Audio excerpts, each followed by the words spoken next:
Now, it's been over 10 months of Israel's genocidal onslaught against Gaza. We don't know how many have been slaughtered. We know, based on looking at previous some mass violence, that in these situations it's indirect deaths which end up killing the most. But we know that this is one of the great crimes of our age, and one of the voices of clarity, moral clarity, but also just the facts about what's actually happening, what's been committed, perpetrated against the Palestinian people, has been Francesca Albanese, the UN Special Rapporteur on the Occupied Palestinian Territories.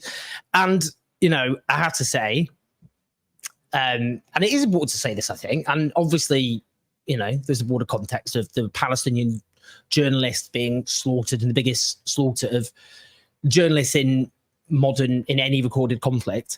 But I just want to say that Francesca has taken a huge amount of attack, onslaught from the pro-Israeli lobby, from the United States government even. I mean, a really vicious onslaught. But you've never stopped doing your job. You've never stopped speaking out. Your research has been invaluable for all of us. So, Francesca, it's a big honor to have you. And I hope you're doing as okay as possible in the horror that we've seen in the last few months. Thank you so much for having me. Always a pleasure to come back. What I'm going to do, actually, is I'm going to start by quoting Omar Bartov, who is an Israeli-American professor of genocide studies. He's a specialist in the history of genocide. Now, it is quite interesting. He wrote this on The Guardian, and he said that his view had changed, because he quotes himself back in November last year, in which he said, as a historian of genocide, I believe there's no proof that genocide is now taking place in Gaza, although it's very likely that war crimes and even crimes against humanity are happening. And he says, we know from history it's crucial to warn of the potential for genocide before it occurs rather than belatedly condemn it after it's taken place. I still think we have that time. He now says, I no longer believe that. He said it's no longer possible for him to deny that Israel was engaged in systematic war crimes, crimes against humanity, and genocidal activity.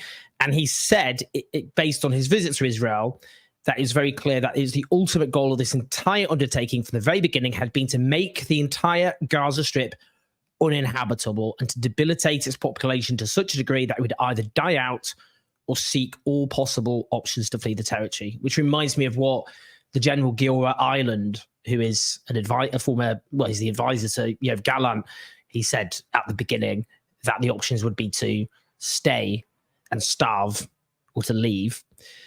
I mean, do you think, like, basically that's what we're dealing with, isn't it? Is that the Israeli state's view is the very existence of the Palestinian people, particularly in Gaza, is a problem, and they work backwards from that. What do you think? Is that what we're looking at here? Yes, I think it's a very interesting starting point to the one you offer, the quote by Professor Bartov. And it inspires me, it leads me to three observations. The first is that it's very difficult from an Israeli perspective and from people who take the Holocaust, the Nazi Holocaust, which has been primarily the Holocaust of the Jews, but also the Holocaust of anyone who would not conform to the Aryan race. We shall not forget what was the end game of the Nazi and Nazi fascism. But it's been very difficult for people who had that parameter to assess what is a genocide, to recognize what Israel has been saying and doing through its leaders and its forces, aerial forces and forces on the ground since the very first weeks. I mean, it's not a case that having a macro perspective, as others have done, like Professor Ras Sigal, has allowed to connect the dots between the present, the past, and the future. Like the idea of having a state of Israel, Palestinians free, a Palestinian free Israel, Eretz Israel, and this has been so. I understand the difficulty. The second is that no matter what Israel does and says, and it has been the rule for decades, and it's proven now, no matter what Israel does and says, it still enjoys impunity at the international level. And the thing is that even when it's held accountable rhetorically, let's say, what people see is war crimes and crimes against humanity at best. And I'm not saying that this is not the case, but genocide is another crime. Genocide is when there is the intent to destroy a group as such, in whole or in part. And it's undeniable that this is the intent, not only because it's been said over and over, we will turn Gaza back to the Middle Age. Palestinians are a responsible nation. There are no innocent Palestinians. And it has translated into practices. So those practices have to be read conjunctively, like each attack, each assault, each bomb, all the bombs, and all the acts, the dehumanization and the killing and the torturing, the tormenting, the starving. You cannot read each act as separately because the victims is one and one only, is the Palestinians. So my feeling is, and it will be proven in probably some time from now when because there is a cultural time to understand our own mistakes. The intent behind this genocide has been so overwhelming, so massive, that it's difficult to take a step back and see it in its entirety. And I'm glad to see many Israelis, not as many as needed, but many intellectuals coming forward and admitting what is happening. And Professor Bartov is not the first. Again, I've mentioned Ras Sigal, but also another illustrious genocide scholar as Professor Amos Goldberg has said, this is nothing but genocide. It's genocide. And still the European and Western leaders, US, continue to shelter Israel from accountability. I mean, on that, just that point about intent, and you mentioned Ras Sigal, and he said very early on that it's very rare for intent to be so explicitly stated. Actually, there's historically what normally happens is there's an attempt by a genocidal state to hide what they're doing, to cover it up. You know, you have to end up going through top secret documents. And I just think, as an example, I mean, the industry in which I work, the Western media, and it didn't just fail to frame its coverage around intent, which you think it would have done if it done its job. This is what Israeli, because the best predictor of what Israel was going to do is just what its leaders said they were going to do. But many of those statements weren't even reported. I just want to give you one example. This was the 9th of October, 2023. This is Major General Ghassan Aliyan, and he's the Israeli Army Coordinator of Government Activities in the Territories, one of those senior army generals. And he said on the 9th of October, Hamas became ISIS and the citizens of Gaza are celebrating instead of being horrified. Human animals are dealt with accordingly. Israel has imposed a total blockade on Gaza, no electricity, no water, just damage. You wanted hell, you will get hell. There's no pretense there. He's talking about the civilian population. He calls the civilian population human animals, and he makes clear that they will suffer collective punishment. It seems kind of mad that we even have to have a discussion about this. And yet it remains a kind of controversial view within the Western media when you could just just literally quotes which most Western media outlets didn't even bother to report on from the very beginning.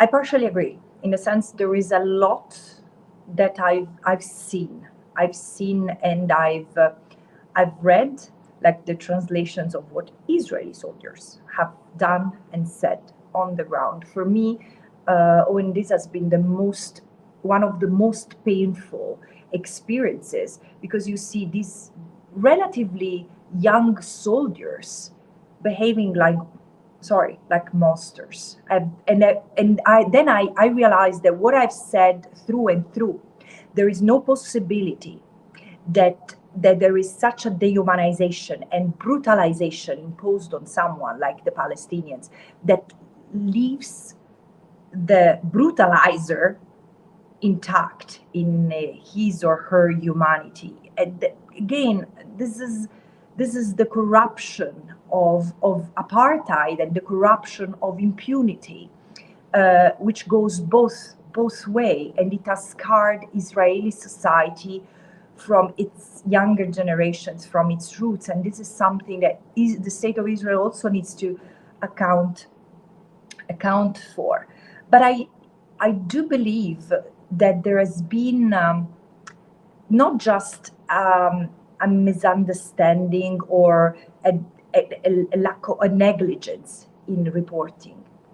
It has been business as usual, because eventually who's dying?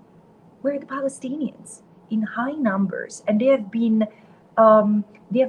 leveled out, ironed out in their mass killing, mass murdering, mass torturing. I mean, they've been forgotten as human beings. So it's not just something that Israeli leaders have proposed and Israeli soldiers have enacted and Israeli society at large has tolerated. This is something that Western societies, or rather than society, Western policymakers and media have tolerated and even condoned.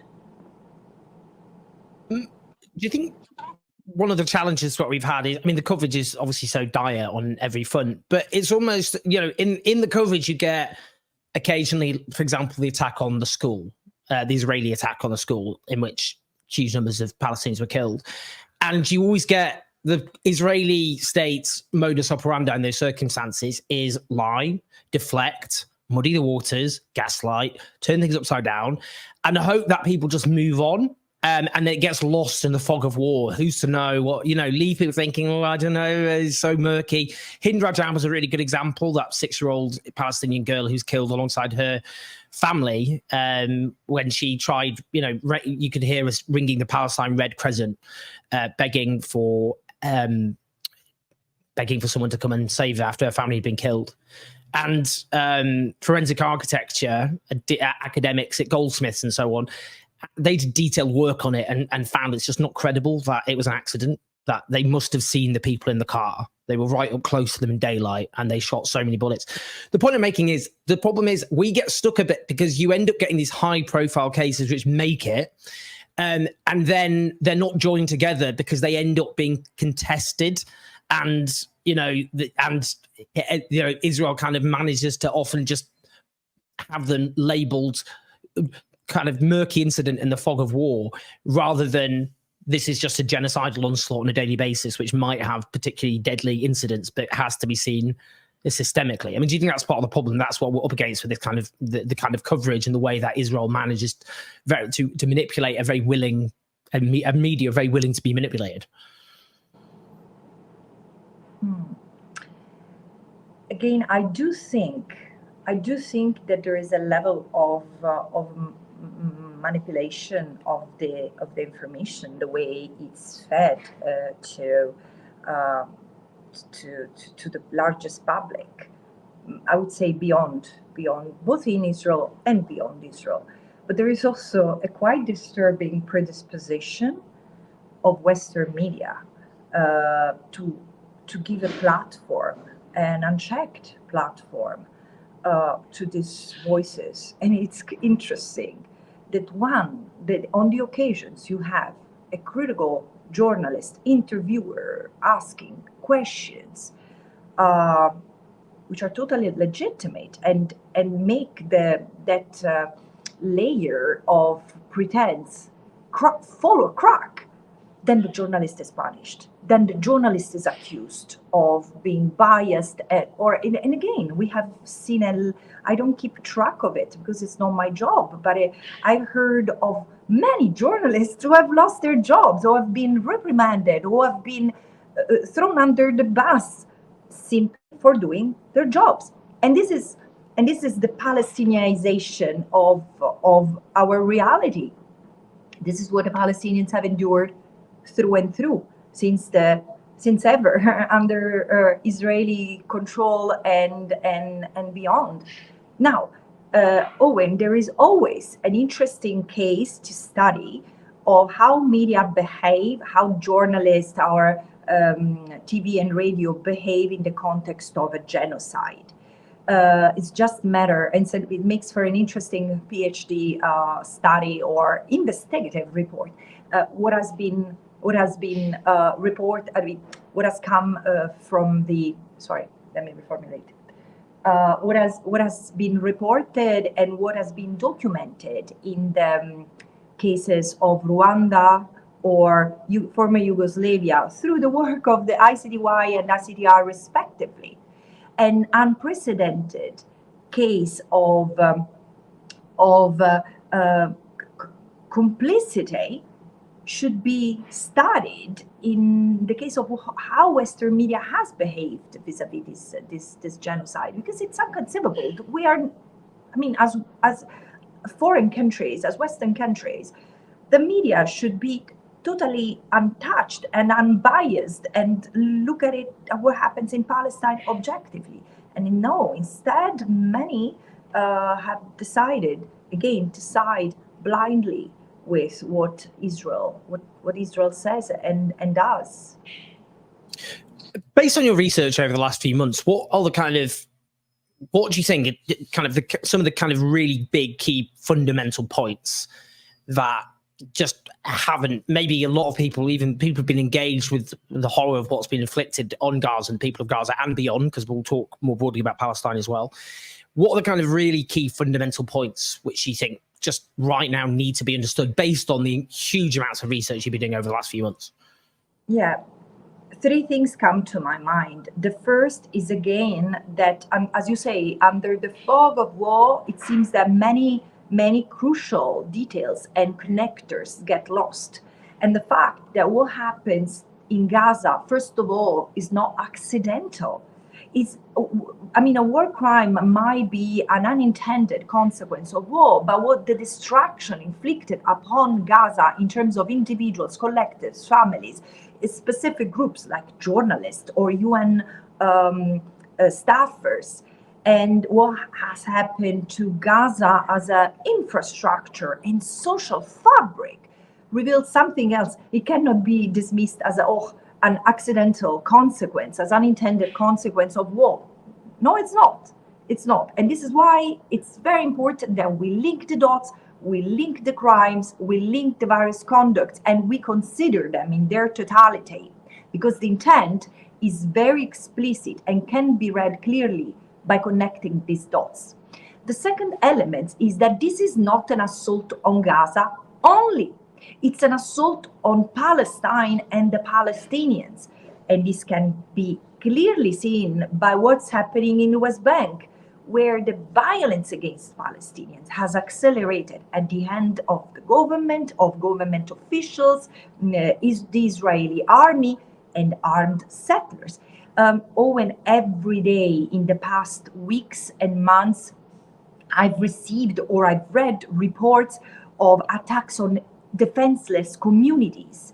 And it's circulating. I mean, certain videos have become viral. Have you seen any step taken by Israel to either investigate or prosecute any of these alleged criminals, or any Western states or any other states, for what it means, intervening to stop this? So not only atrocities have been committed against the Palestinians in Gaza, but they have been spiraling in the West Bank as well. And the third element is that there is an obligation on international community, on each and every member states, to prevent genocide. And they've been put on notice on January 26, when the International Criminal Court didn't pronounce itself on the merits, but pronounced itself by ordering on the plausibility that a genocide is being committed, by ordering the first set of provisional measures, and then a second one in March, and then a third one in May. And not only these provisional measures have been neglected by Israel,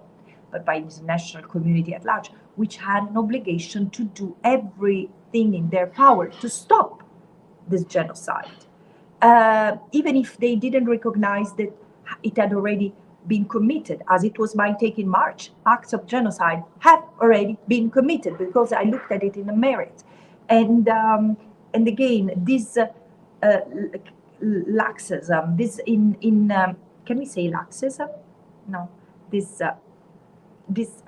when you don't, okay, let me use another word, this disregard for international law in its basic tenets, it's such a blow in the face and in the stomach of the international system, which is premised upon the universal respect of those basic tenets. I mean, international humanitarian law is not the most protective legal framework. It's just to save humanity from a descent into the abyss.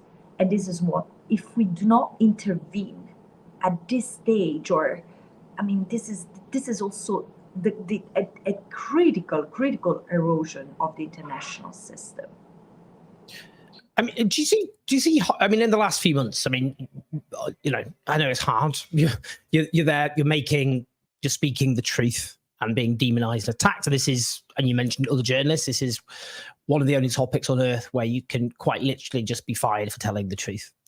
But you know, we have seen in these last few months the International Court of Justice case and the provisional orders that you mentioned. We have seen the chief prosecutor at the International Criminal Court issue requests for arrest warrants for crimes against humanity and war crimes, with the very strong possibility of further charges. And it's believed that recently the attempt by Israel to arrest a few soldiers, given the mass rape and torture that's been going on for months, or huge amounts of evidence, that they did that because they're scared of these extra charges being added unless they do some performative action. Western public opinion has shifted very dramatically. In Britain, polling shows a large majority support the arrest of Benjamin Netanyahu, believe war crimes have been committed, oppose arms sales. And even in the US, where criticizing Israel was verboten, there's been a shift. More of Americans do not think genocide is taking place. So do you look at that and think, despite the attempts by the US and the British and other administrations to undermine international law, that actually there has been a very, very profound shift happening? And that, I mean, has that given you grounds for optimism, or do you think this is actually permanently just destabilized the international order because of such a blatant disregard for international law? I do believe that the US, accompanied or followed by the UK more or less actively, or France or Germany or Italy, are contributing to that blow at the heart of the international system. They seem to not even realize the damage they are doing to the universality of international law. And many people are so disillusioned about international law, and they say it serves nothing. At the same time, I would, again, it's not because my mission in life is to save international law, but because I do believe in a system that is there to preserve peace and security, and with it, all of us, without resorting to violence. I do think that international law is still very valuable because it allows us to see and distinguish what's wrong from what's not, and to know what is to be done to address each wrongdoings. This is something that, I mean, I'm glad to see, paradoxically, that our modern societies, and especially the young generations, are so imbued of the profound meaning of international law, and they demand actively to see what Michael Link calls the sibling of of international law, with the international resolve aligned. And this is what gives me hope. And at the same time, we see that much more is needed in terms of mobilization, strategy, and action in order to stop this monstrosity. Like apartheid, whatever Israel has morphed into is not going to see an end, and we are not going to see an end to Israel's crimes and illegality until and unless let's say, its financial and economic underpinnings are affected. And this is something that all of us have the power to affect through the unionists and trade unions and individual. I mean, there's been the BDS movement taking such a huge load at such a such a huge effort to expose the need to advance legality, international law in the occupied Palestinian territory. And you don't need to adhere to the fullest to BDS's calls or agenda, but at the same time, this is they propose one set of critical steps in order to contribute, and as individuals who oppose what their governments are sanctioning. I'm interested in just your thoughts on the recent revelations. I mean, they've been talked about for months, but it's the Timon, for example, where the systematic rape and torture of Palestinian detainees. We know previously, I mean, Save the Children before 7th of October did detailed reports about child detainees being physically and sexually abused. But I mean, the numbers who are held without charge, the kind of, I mean, it's hideous to talk about, but the gang raping of, for example, a Palestinian detainee, and then riots in support of rape. I mean, I guess you had discussions on Israeli television about whether or not one should support raping detainees with the position in favor offered. It's just that level of that level of just moral degradation is quite striking when looked at. But what's your thoughts on just what this tells us, what this kind of the recent revelations and the responses? I wish I could say that I'm shocked, but I told you, I commented on it before. While I was preparing my anatomy of genocide, one of the most sickening part has been to examine the video and discuss in order to see how credible, how authentic they were, the statements and the actions by Israeli soldiers who have bombed entire neighborhoods, mosques, churches, universities, who have profaned the intimacy of Palestinian homes and Palestinian bodies, male and female and old and young and the children, and how disconnected from humanity can one be in order not to feel just pity for a defenseless human being completely at the mercy of a gang who's fully in full armor, etc. And I've seen these over and over. So when the various, and I've been investigating cases of abusive conduct, mistreatment, even torture myself since January, February.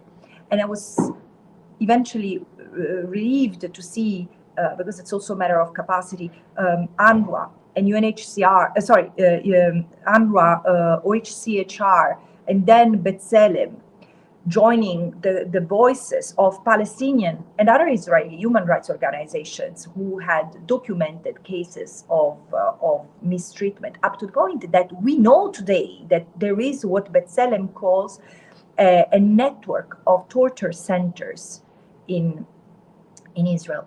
How did I receive it? For me, it's a confirmation of what I had discussed. I think that you interviewed me when I had my first report on detention, arbitrary deprivation of liberty in the occupied Palestinian territory, which was widespread and systemic before October 7. And this, so the matrix to torment the Palestinians was there, and then it has been full revenge against them. Such practices amounted to crimes relevant under the Rome Statute before October 7. So I'm shocked that the prosecutor has not already looked into it, as he has not already looked into settlements as a war crime and forced displacement as a crime against humanity. This is something that has been ongoing. And again, the delay of this investigation is pathetic. So I do hope that there will be cases taken up at domestic level in the UK, in other European countries, and everywhere there is a functioning and healthy justice system, because universal jurisdiction is there. Universal jurisdiction is there primarily to resolve those cases. But one last thing is, as I was speaking, there is a short documentary that has been produced by Zeteo, that depicts exactly what I said, that gives voices to the Israelis to the Israeli soldiers and other Israelis who have partaken in this assault on Gaza. And it's so clear how Palestinians are dehumanized in their minds. And the moment you dehumanize someone, you reduce them to a thing, and you can do to it whatever you like in order to reestablish the balance of justice, what you believe is justice inside you. It's so disturbed and deranged. Just a couple of other things. One was the West Bank, and I mean, it's obviously been hideous onslaught against the Palestinian people in the West Bank before. I mean, last year before October 7th, 240 Palestinians were killed in the West Bank, 40 of them children. But since then, there has been a dramatic escalation. What does that tell us in terms of the overall Israeli strategy? So, you know, obviously, whether it be settlers having impunity, whether it be the Israeli security services, people being driven from their homes, how this fits into a kind of long-term Israeli plan as regards Palestine. Erasure of Palestine from the maps, from books, from people's brain, from collective memory, from the UN, from arts, from everywhere. This is unfortunately, but this is not an opinion.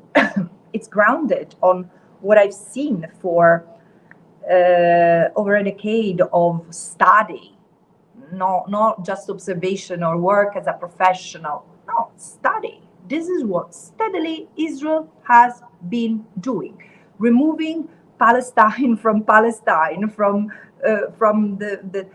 the space, the heart, and the mind of the current present of our life. And the Palestinians have been in the middle. So what does it mean in practice? Israel, in the state of Israel, and Israelis, in order to realize the greater Israel, cannot cope with the Palestinians. Smotrich in 2007 articulated with a clarity that I think it's almost shocking for its honesty.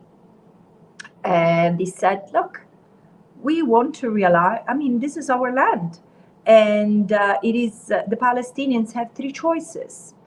They stay, either they leave, or they stay dominated by us, subjugated by us, or they will have to face us and they can die. And so there is no way that the Palestinians can live in this space, let alone as equal. So this is the end game. And I understand that until the 7th of October, for many Israelis, this was not even an option. I mean, they wanted the end of the occupation somewhat in a very fluid fashion. They wanted the end of occupation, but then they didn't have clear enough what occupation meant, both legally and also psychologically for the Palestinians who have been occupied, their stories and their lives and for generations, since even before the existence of the State of Israel. I mean, and this is something that we need to acknowledge, we need to accept. But since the 7th of October, things have changed, and there has been like a tsunami of just a spirit of revenge against the Palestinians that has blinded many, including moderate individuals, commentators. I've seen and heard and read something I could have never believed, like even just 1 month before October 7. I guess just kind of, I mean, in terms of just finally just where this is heading, basically, and I guess just looping back to Omar Bartos' article in the Guardian, where he talks, I mean, I've often described it as genocidal mania, and there is a degree of fanaticism. And he also, Omar Bartos, talks about a numbness, which is become pervasive, including people who regard themselves as left of center or progressive, and they kind of basically consciously are blocking their hearts. They're basically, he said, we won't, they openly admit we're not going to allow any space in our heart for the suffering of the Palestinian people, even though we know it's happening. And sometimes I've seen this on Twitter, this kind of, well, you've got to realize on Israeli TV, they're not showing all these atrocities. I'm like, yeah, they got the internet.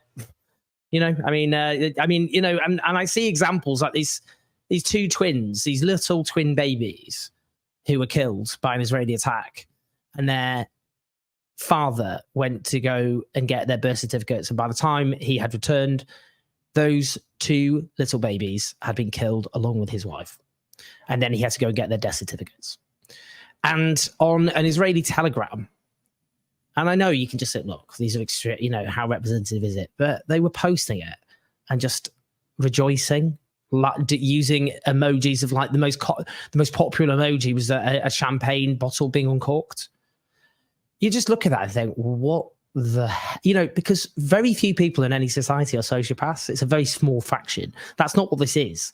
It's a kind of mass hysteria, a genocidal hysteria, and a kind of, and also just a passivity and numbness. And I guess what disturbs me is there's nothing to stop that. If this was an enemy of the West would have denounced this state for having committed some of the worst crimes of our age a very long time ago. There'd be a lot of people arguing for a military intervention months ago. The same people are cheering it on. But they're pushing an open door. There's nothing to stop. So it can just keep bubbling over in this kind of, and that's what disturbs me is kind of, there's no block, we've got the ICC and the ICJ, but then the attempts by the US and others to undermine them. So I guess is that what makes this somewhat unique, that it's open intent, and it's, the population, apart from brave exceptions, and they are very brave, that it's become quite a radicalized population, and there's very little very little pushback on that, which means it just continues with the dynamic of its own, I guess. Let me start by saying that I remember soon after I presented my report about what had happened between October and March to a group of senior diplomats, I noticed they really listened to me intently and pay attention to every word and every comma I had said, and they engaged. They were really worried by what I had reported, but there was one thing that really annoyed a number of them, and I was told that to say, there is something that we find very disturbing in the way you portray your findings. And you say that many segments of the Israeli society are supporting this call for genocide. And this is something unacceptable for us. And I've returned to that moment many times in the past months. Every time I've seen people cheering for the death, the starvation, the lack of food, the lack of water, the lack of hygiene, the news of spreading of diseases, in Israel, and I've said, oh my God, this mandate really feels like Cassandra, the Greek myth of telling the truth, telling the facts, and no one wanting to believe it. This is a curse, and this is why I feel that this mandate sometimes is a curse, because I've seen it happening. And it's about, if we had the capacity to link the dots, as I said, at the macro level, what's happening today, with the vision of many in Israel that the only possibility for the Jews to live safe is to have a state on their own, for their own, without the Palestinians, hence forced displacement or worse.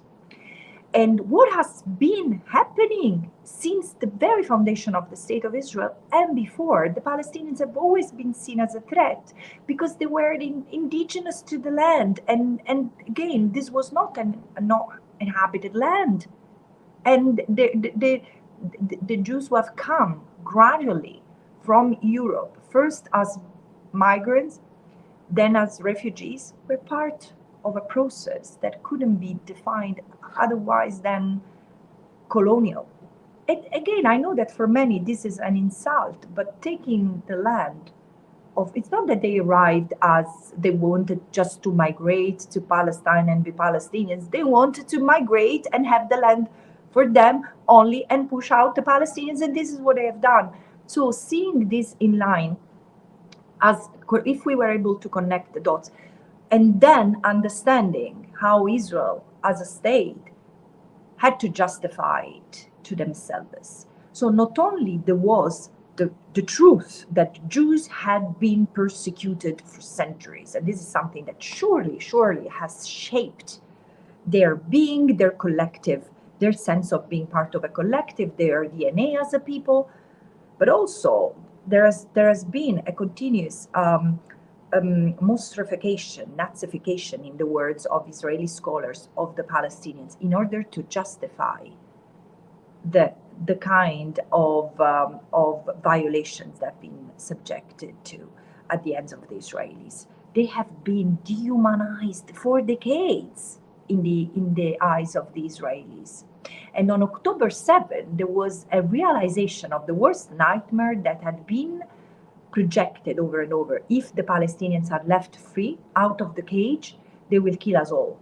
And then many Israelis have said, oh my God, so that is true. The Palestinians are really animals. You see, the moment they are left free, because we don't know how brutalized, how dehumanized, how violated and tormented they've been. Which, let's not think of that.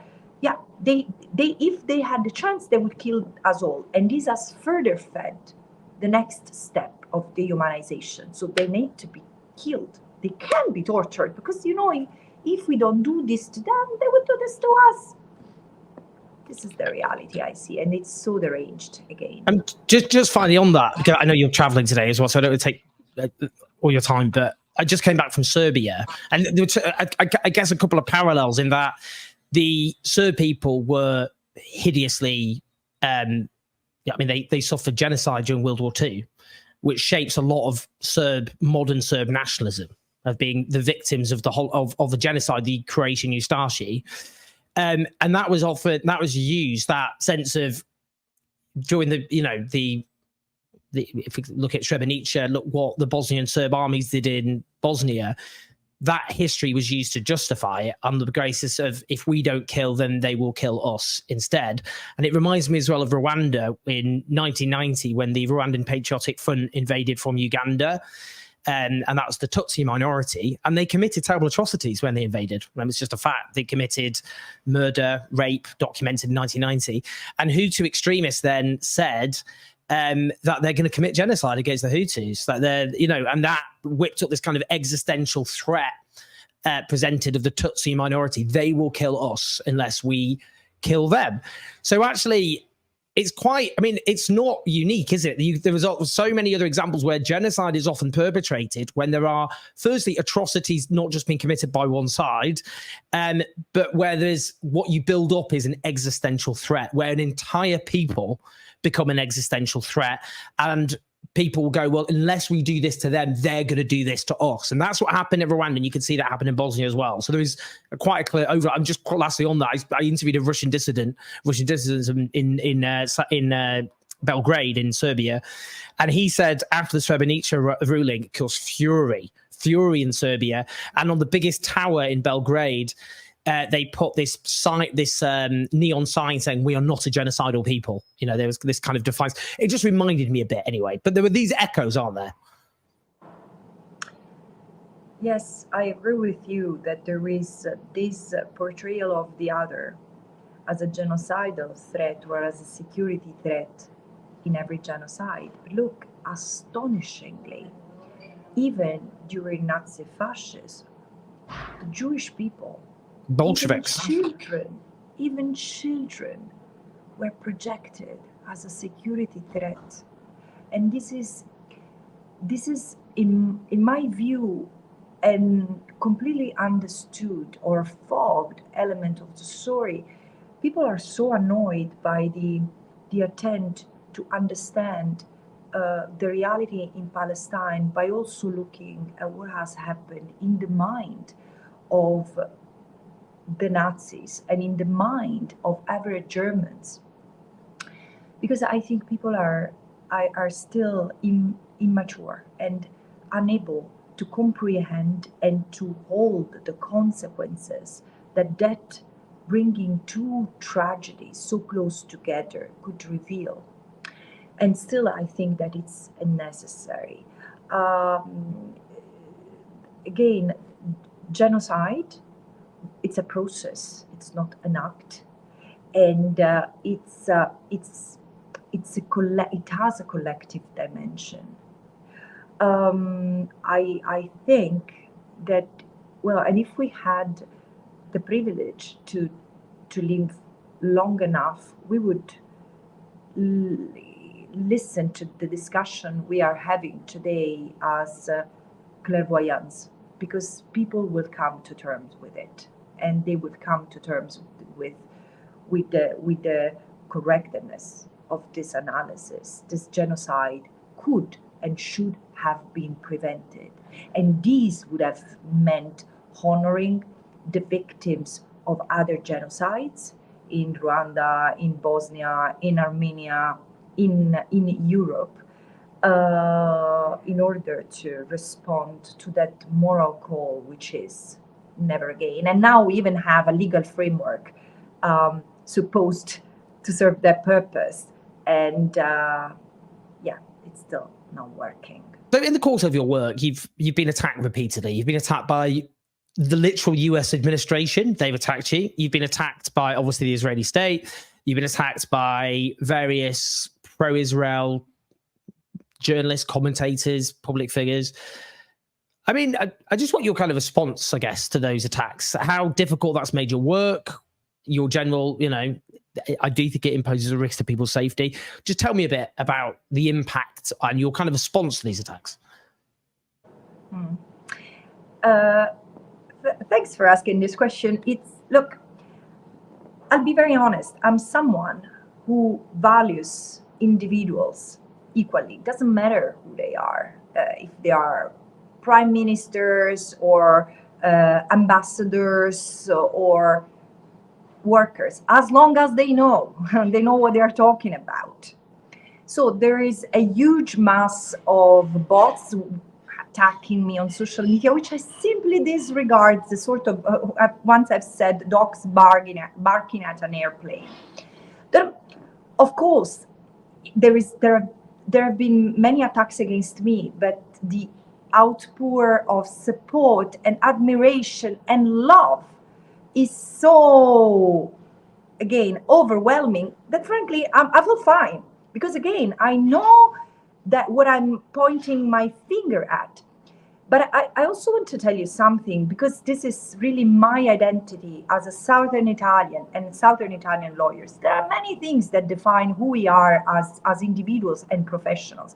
But not only I'm someone who was raised with a very clear realization of what the Holocaust had been. And I've never seen it, the way I was educated, not just in my family, but in the society I grew up, and in the school I grew up, in the schooling system I grew up. I was educated to what Italians had done to other Italians. So at something very, very personal, and the never again is so profound in me. And this is one of the tenets of who I am as a person, because it's very part of my upbringing. And then there is something else.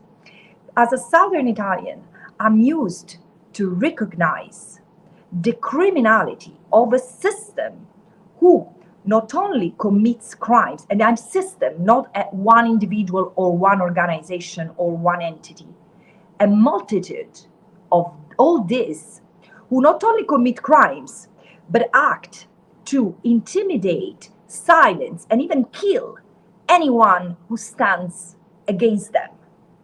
To a Southern Italian, I've had book launches and talks about Palestine in Sicily. And many people have commented, have come close to me after this. I say, what you describe is a mafia system. It's so clear to me. And this is why I know that this system is to be opposed by humanity, meaning I feel part of something that is bigger than me. Yes, of course, I'm worried about my life and that of my family, but my life is no more worth than those who are dying in Gaza, and not even more of what the Israelis are going through. And as part of the system, I need to stand on the side of justice. Francesca, it's been such an honor. We really do. I mean, I hope you know this, because you obviously you've had so many attacks on you, including from the US government. I mean, you know, who, given their complicity in one of the worst crimes of our age, not sure they have any moral high ground from which to present themselves, but that's obviously they've attacked you. They've, you know, and let's just be honest, the level of demonization of anyone who's spoken out against this crime is it imposes risks on people's safety. I think it's worth just pointing that out. But you've been an incredible voice throughout this, incredible resource for all of us. Your work's been instrumental in being in so many of those few dissenting journalists and analysts to getting across to the public exactly what's happening, and also telling the future. Very important at times like this, because so many will say, "I did not know at the time." They'll say that, and you know, the silent who will claim as well they spoke out when they didn't. And what your work does is help destroy that. People knew. If you wanted to know what was happening, and this is very important to say to the future, you could find out immediately. This is not hidden. There are no excuses. This is happening in plain sight. And your work has so thoroughly documented some of these terrible, terrible crimes. You've always done so with incredible moral clarity. So I want to thank you so, so much. And for everyone watching, please leave your comments, like, subscribe, share the video. But Francesca, as ever, thank you so much for your amazing work.